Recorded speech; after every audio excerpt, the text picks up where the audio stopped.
ચાલો આજે આપણે કોફતા બનાવીએ, એ પણ કાચા કેળાના.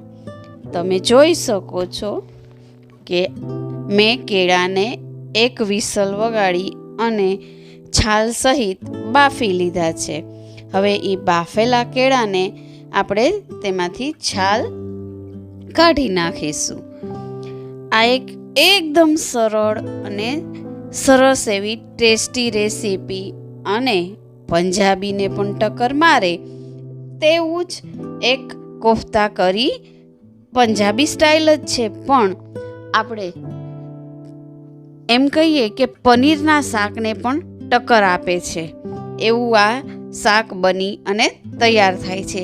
એના કોફતા પણ એવા સરસ એવા બને છે કે આપણે એને એમનેમ ખાઈ શકીએ છીએ. એમાં બાફી અને મેં છાલ ઉતારી અને એને મેશ કરી અને એની અંદર ડુંગળી, ચણાનો લોટ, ત્યારબાદ કોથમીર, મીઠું સ્વાદ પ્રમાણે, તમારા ઘરમાં જે રીતે ખવાતું હોય એ પ્રમાણે, હળદર, ચટણી,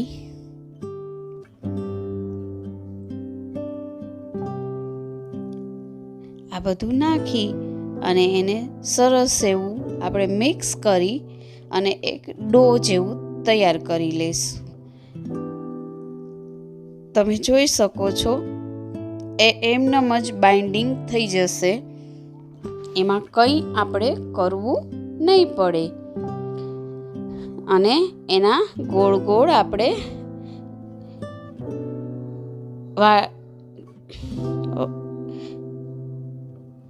તમે જોઈ શકો છો એને આપણે ગોળી લાડુની જેમ વાળી લેશું. આપણા કોફતા છે એકદમ સરસ એવા ગોળ નાના એવા તૈયાર થઈ ગયા છે.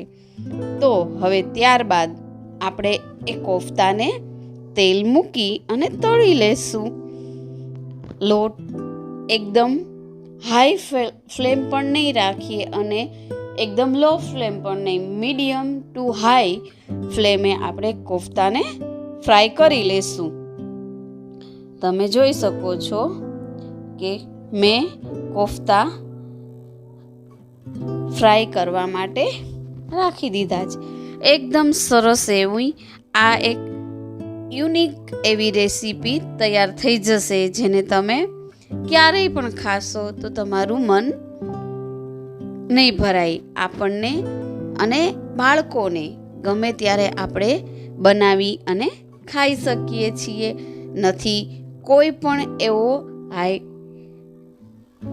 ટેન્શન રહેતું કે એકદમ ઓવર આપણે થઈ જાય કે કાંઈ પણ એવું નહીં રહે ટેન્શન. ગમે ત્યારે બનાવી અને બાળકોને અને મોટાઓને બધાને ભાવે એવી સરસ એવી રેસીપી તૈયાર થઈ જશે.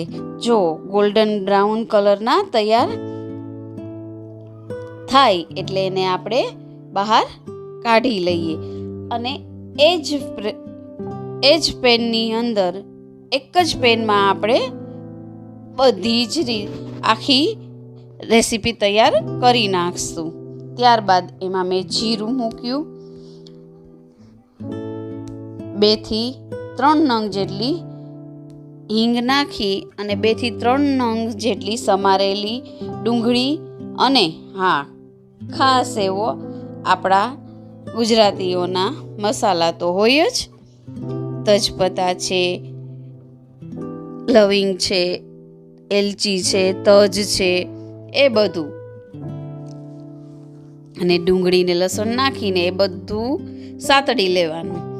ત્યારબાદ એમાં ટમેટા નાખી અને એને કાજુ નાખીને ચડવા દેશું. આપણે ઢાંકીને પકાવી લઈએ જેથી જલ્દીથી એ પાકી જાય અને આપણે ગ્રેવી માટે સરસ એવી મસાલો તૈયાર થઈ જાય આપણો.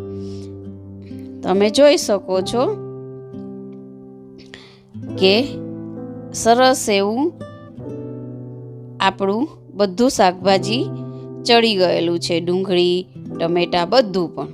હવે એને આપણે મિક્સરમાં ગ્રાઇન્ડ કરી લેશું. એકદમ જો એમાંથી તજપત્તાને એવું કાઢી નાખશું, કેમ કે એ આપણે ગ્રાઇન્ડ કરતા લગભગ હોતા નથી. મેં જે વધારાનું તેલ કાઢ્યું હતું એ જ તેલની અંદર હવે આપણે થોડુંક એવું તેલ મૂકી અને આપણે ગ્રેવીને સાતળી લેશું. જીરું મૂકી, હિંગ નાખી અને તજપત્તાથી આપણે થોડી એવી 1 નંગ જેટલી ડુંગળીને એમાં આપણે સાતળશું, જેથી આપણી ગ્રેવી એકદમ સરસ એવી બની જાય. 1 નંગ જેટલી ચોપ કરેલી આપણે ડુંગળી નાખી દઈશું અને એને થોડીક ગોલ્ડન બ્રાઉન થાય ત્યાં સુધી સાતળશું. ખરેખર આ રેસીપી આપણે જોઈએ તો એકદમ સરસ એવી યુનિક તૈયાર થઈ જાય છે અને એકદમ ઝડપથી તૈયાર થઈ જાય છે. હવે એમાં ડુંગળી સતળાઈ જાય એટલે ગ્રેવી આપણે જે ગ્રાઇન્ડ કરી હતી એને આપણે નાખી દઈશું અને એમાંથી તેલ છૂટું પડે ત્યાં સુધી એને સાતળશું. અને થોડા એવા એમાં આપણે મસાલા કરી લઈએ.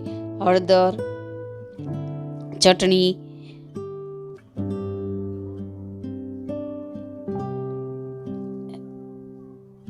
મીઠું અને ધાણા જીરું નાખી અને આપણે એને સરસ એવું ચડવા દેશું. એકદમ સરસ એવું જ્યાં સુધી આપણે તેલ છૂટું ન પડી જાય બધું ત્યાં સુધી એને આપણે ચોળવશું. તમે જોઈ શકો છો એકદમ ગ્રેવી સરસ એવી થઈ ગઈ છે. ત્યારબાદ એમાં આપણે પાણી મૂકી અને પાણી નાખી અને એને ઢીલી કરી લેશું. હવે જોઈ શકો છો ગ્રેવી આપણી એકદમ મસ્ત એવી સરસ તૈયાર થઈ ગઈ છે. પૂરતું પાણી મૂકી, કેમ કે આ કેળાના કોફતા છે જે આપણા પાણીને પણ ઓબ્ઝર્વ કરી લેશે, એટલા માટે થોડીક આપણે ગ્રેવી વધારે રાખીશું અને કોફતા એની અંદર મૂકી અને આપણે એને ચડવા દેશું.